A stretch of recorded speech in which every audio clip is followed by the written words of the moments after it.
شام میں 2011 میں خانہ جنگی شروع ہوئی تو شامی آبادی کے بڑے حصے نے ترکی کا رخ کر لیا۔ دونوں ملکوں کے درمیان 909 کلومیٹر طویل باڑ ہے اور لوگ اس باڑ سے کسی بھی جگہ سے ایک سے دوسرے ملک آ اور جا سکتے ہیں، لہٰذا ترکی شامی مہاجرین کو روک نہ سکا اور یوں شامی مہاجرین ابتدائی دنوں ہی میں ترک سرحدی شہروں میں پناہ گزیر ہو گئے۔ حکومت ان کی مدد کرتی رہی، لیکن جب ان کی تعداد میں اضافہ ہو گیا اور حکومت کو یہ محسوس ہونے لگا کہ یہ جنگ اور مہاجرین کی آمد کا سلسلہ جلد ختم نہیں ہوگا تو اس نے مہاجرین کے مستقل حل کا فیصلہ کر لیا۔ 2016 میں 50 لاکھ شامی ترکی آ چکے تھے۔ حکومت نے ان لوگوں کو 1، 2 یا 4 جگہوں پر جمع کرنے کے بجائے پورے ملک میں پھیلا دیا اور ایک ایک مہاجر خاندان کو ایک ایک مقامی مخیر خاندان کے حوالے کر دیا۔ اس بندوبست کے 3 فائدے ہوئے۔ مہاجرین کسی ایک جگہ یا شہر میں جمع نہیں ہوئے، کسی شہر میں خیمہ بستیاں نہیں لگیں۔ دوسرا، مہاجرین کی مدد کا بوجھ حکومت پر نہیں پڑا، اور تیسرا، مہاجرین کی سیکیورٹی اور ان پر نظر رکھنے کی ذمہ داری بھی حکومت سے میزبان خاندان پر آ گئی۔ لہٰذا آپ اگر آج ترکی جائیں تو آپ کو وہاں شامی مہاجرین نظر نہیں آتے۔ شہروں میں اکا دکا بھکاری خود کو شامی مہاجر ظاہر کر کے بھیک مانگتے ہیں، لیکن وہ بھی عادی بھکاری ہوتے ہیں، مہاجر نہیں ہوتے۔ قومیں اور حکومتیں مسئلے حل کیا کرتی ہیں، یہ مسائل کو سڑکوں پر رکھ کر نہیں بیٹھ جاتی، لیکن مجھے افسوس سے کہنا پڑے گا کہ ہمارے اندر مسائل سے نپٹنے کی صلاحیت نہیں ہے، یا پھر ہم جان بوجھ کر مسئلے حل نہیں کرنا چاہتے۔ پاکستان میں 1980 میں افغان مہاجرین آئے تھے، آج 42 سال بعد بھی یہ پاکستان میں موجود ہیں۔ ان کی چوتھی نسل جوان ہو چکی ہے، مگر یہ آج تک واپس نہیں گئے اور ہم نے انہیں پاکستانی کا سٹیٹس بھی نہیں دیا۔ ملک 1971 میں ٹوٹا تھا، بنگالیوں اور بہاریوں کا ایشو اس وقت پیدا ہوا تھا اور ہم نے یہ مسئلہ ابھی تک حل نہیں کیا۔ آج بھی ڈھاکہ میں پاکستانی بہاریوں کے کیمپ موجود ہیں اور ہم 51 سال بعد بھی ان کے مقدر کا فیصلہ نہیں کر سکے۔ پاکستان میں 2005 میں زلزلہ آیا، بالاکوٹ کو تباہ ہوئے 17 سال ہو چکے ہیں، مگر آج تک زلزلہ زدگان بحال ہوئے اور نہ ہم نیا بالاکوٹ آباد کر سکے۔ کالا باغ ڈیم 1980 میں مکمل ہونا تھا، ہم فضول واہیات قسم کی بحث میں الجھے اور یہ ڈیم آج تک آثار قدیمہ بنا پڑا ہے، اور ہم 6 ماہ پانی کے لیے ایڑیاں رگڑتے ہیں اور باقی 6 ماہ پانی میں ڈبکیاں مارتے ہیں۔ اور پاکستان میں 2010 میں سپر فلڈ آیا تھا، ہم نے اس وقت ملک کو مستقبل کے سیلابوں سے بچانے کے لیے پالیسی بنائی تھی، لیکن آج تک اس پر عمل نہیں کر سکے، یہاں تک کہ 2022 کا سپر فلڈ آ گیا اور 1/3 ملک پانی میں ڈوب گیا اور ہم ایک بار پھر کشکول اٹھا کر دنیا کی طرف چل پڑے۔ سیلاب زدگان آنکھوں پر ہاتھ کا چھجا بنا رکھ کر آسمان پر ہیلی کاپٹر تلاش کر رہے ہیں اور ہم منحصل قوم امدادی کیمپ لگا کر بیٹھے ہیں۔ قوم گلیوں میں چندہ مانگ رہی ہے اور حکومت عالمی چوراہے پر کشکول رکھ کر بیٹھی ہے۔ کیا یہ زندہ قوموں کا وتیرہ ہے؟ کیا ہمارے اندر اپنے لوگوں کے ریلیف اور ریسکیو کی صلاحیت بھی نہیں؟ ہم اگر یہ بھی نہیں کر سکتے تو پھر بہتر ہوگا کہ یہ ملک اقوام متحدہ کے حوالے کر دیں یا پھر چین کو دے دیں۔ ہمارے ملک کے تمام مسئلے اگر دوسری اقوام ہی نے حل کرنے ہیں تو پھر ہم یہ ملک انہیں لیز پر کیوں نہیں دے دیتے، تاکہ عوام کو کم از کم نیند اور پیٹ بھر کر روٹی تو مل سکے۔ ہمارا تازہ ترین سیلاب بے شک خوفناک ہے، لیکن یہ مسئلہ اس کے باوجود ناگاساکی اور ہیروشیما جیسا نہیں ہے۔ جاپان نے اگر اپنے عوام کو 2 ایٹمی بموں کی تباہی سے نکال دیا تھا تو کیا ہم اپنی قوم کو سیلاب کے پانی سے نہیں نکال سکتے؟ ہم بڑی آسانی سے ان لوگوں کو نکال بھی سکتے ہیں اور انہیں بیرونی مدد کے بغیر بحال بھی کر سکتے ہیں، بس جذبہ اور غیرت چاہیے۔ ملک میں سیلانی، اخوت، الخدمت، المصطفیٰ ٹرسٹ، ریڈ فاؤنڈیشن اور ایدی فاؤنڈیشن جیسے ادارے موجود ہیں، اور یہ انتظامی لحاظ سے حکومت سے 1000 درجے بہتر، مضبوط اور کارآمد بھی ہیں۔ حکومت بس 3 کام کر لے، یہ ریسکیو، ریلیف اور سیٹلمنٹ کا کام ان کے حوالے کر دے اور ان کے راستے میں جہاں رکاوٹ کھڑی ہو یہ وہ رکاوٹ ہٹا دیں۔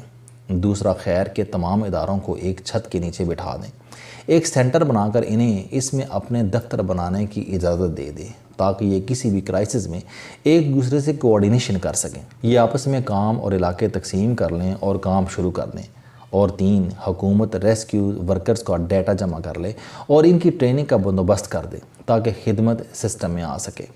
सैलाब से 3.5 करोड़ लोग मुतासर हुए हैं। मुल्क की मजमूई आबादी 22 करोड़ है, गोया 18.5 करोड़ लोग सैलाब से महफूज हैं। ये 18.5 करोड़ लोग बड़ी आसानी से 3.5 करोड़ लोगों का बोझ उठा सकते हैं। आपने बस इन 18.5 करोड़ लोगों में सिर्फ ऐसे 3.5 करोड़ लोग तलाश करने हैं जो 3-4 माह तक 3.5 करोड़ लोगों को राशन और कपड़े दे सकें, और आप इसके बाद 3.5 करोड़ मुतासरीन और 3.5 करोड़ डोनर्स को NGOs में तकसीम कर दें और यूँ इब्तदाई मसला हल हो जाएगा। आप डोनर्स और ज़रूरतमंद के दरमियान राब्ते का काम अल खिदमत को सौंप सकते हैं। ये लोग 1 माह के अंदर ये जॉब मुकम्मल कर देंगे। सैलाब ने 10 लाख घर तबाह कर दिए। इनमें से 90% घर कच्चे और देहाती थे। इनकी बहाली के लिए ज़्यादा से ज़्यादा 1 लाख रुपए फ़ी घर चाहिए। क्या हम मुल्क में 10 लाख ऐसे लोग तलाश नहीं कर सकते जो फ़ी कस 1 लाख रुपए दे सकें? 10 लाख लोग फ़ी कस 1 लाख रुपए और 10 लाख मकान बहाल, ये कितनी बड़ी साइंस है। आप ये काम खुद को सौंप सकते हैं। हुकूमत डॉक्टर अमजद साकिब को सपोर्ट करे। आप मीडिया के लिए इनके इश्तिहार फ्री कर दें, इनसे टेलीथॉन करवाएं और ये 1 हफ़्ते में 10 लाख डोनर तलाश कर लेंगे। आर्किटेक्ट्स इनके साथ मिलकर काम करें, यूनिवर्सिटियों के तालिब इल्म मदद करें और ये काम भी साल 6 माह में निपट जाएगा। सैलानी ट्रस्ट रोज़ाना 2 लाख लोगों को खाना खिलाता है। ये लोग फूड के एक्सपर्ट हो चुके हैं। आप इन्हें राशन की ज़िम्मेदारी दे दें, ये काम इनके लिए बहुत आसान है। ये लोगों को भूखा नहीं मरने देंगे। रेड फाउंडेशन मुल्क में 400 स्कूल चला रही है। हुकूमत मुतासरा इलाकों के स्कूलों की बहाली की ज़िम्मेदारी इसे दे दे। ये चंद माह में स्कूल आबाद कर देगी। मुतासरीन को कपड़े और कंबल फराहम करने की ज़िम्मेदारी ईदी फाउंडेशन या पाकिस्तान लंडा एसोसिएशन को दे दें। ये काम इनके लिए आसान होगा। मुतासरा इलाकों में सेहत और इलाज की ज़िम्मेदारी डॉक्टर आसफ जा की NGOs, custom health care society, Indus हस्पताल के डॉक्टर बारी और मुस्तफ़ा ट्रस्ट के हवाले कर दें। अल मुस्तफ़ा ट्रस्ट के चेयरमैन अब्दुल रज़ाक साजिद पाकिस्तान समेत 12 मुल्कों में आँखों के मुफ्त ऑपरेशन कराते हैं। इनके पास सिस्टम और कारकुन दोनों हैं। इंडस हस्पताल दुनिया का वाहिद अस्पताल है जिसमें चंदे का बॉक्स तक नहीं है और इसमें सर दर्द से लेकर कैंसर तक हर इलाज मुफ्त होता है और डॉक्टर आसफ महमूद जा लाखों मरीज़ों का मुफ्त इलाज करा चुके हैं। कस्टमर्स हेल्थ केयर सोसाइटी ने थर में साफ़ पानी के 1500 कुएँ खोद कर ट्यूबवेल लगा दिए और आप इसी तरह अलीम खान, मलक रियाज और जाहिद रफ़ीक जैसे डेवलपर से भी मदद लेकर मुतासरा इलाकों में मुआशी सरगर्मियाँ शुरू करा सकते हैं।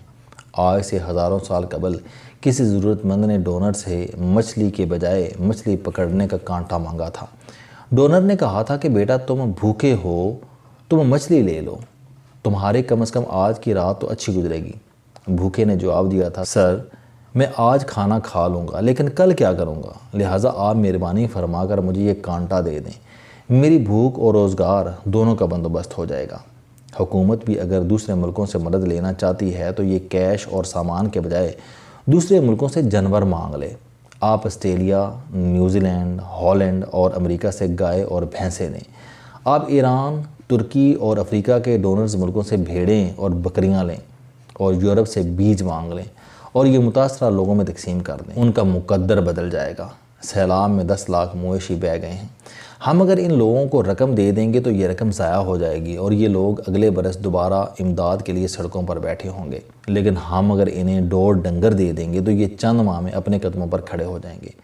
लिहाजा मेरी दरख्वास्त है कि हमें अकल से काम लेना चाहिए और लॉन्ग टर्म सोचना चाहिए। हम आखिर कब तक राउंड अबाउट पर इस तरह गाड़ी चलाते रहेंगे और आखिर कब तक याजूज माजूज की तरह दीवारें चाटते रहेंगे। अस्सलाम वालेकुम। आप स्टूडेंट हैं, कोई जॉब करते हैं, कारोबार करते हैं या फिर आप घरेलू ज़िंदगी गुजार रहे हैं। अगर आप अपनी ज़िंदगी को बदलना चाहते हैं तो इस चैनल इल्म दोस्ती पर आप ज़िंदगी में कामयाबी के लिए जावेद चौधरी साहब के मोटिवेशनल, सोशल, सेल्फ डिस्कवरी से रिलेटेड और सेहत से मुतल्लक बेशुमार कालम सुन सकते हैं। मेरा दावा है कि ये चैनल आपकी ज़िंदगी बदल देगा। इस चैनल का मकसद अच्छी बातें माशरे में फैलाना है और अच्छी बात को दूसरों तक पहुँचाना सदका जारिया है।